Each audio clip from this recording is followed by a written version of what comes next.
If you want to create a wire or a pipe, then you might want to try using splines. You can find splines next to the Geometry tab.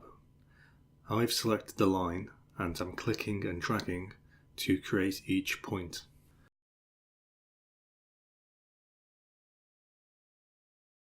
To see our spline in the viewport, navigate to the rendering panel and enable it in the viewport.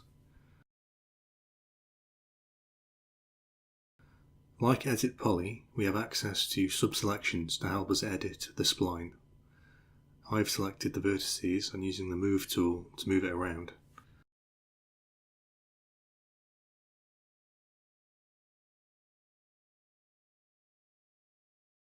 We can make our spline less jagged by using one of the spline options.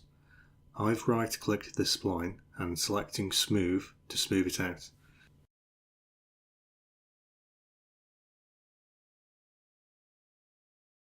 If you don't like the smoothness in some areas, increase the interpolation steps under the Interpolation panel.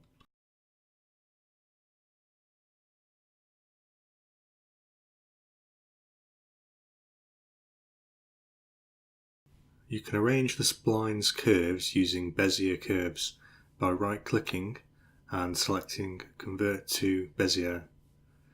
Now if you select a vert, you can position the spline using Bezier curves.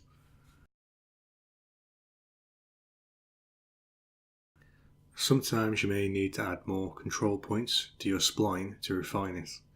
If you navigate to the Geometry panel and select Fillet, you can split a vert, giving you more geometry to work with.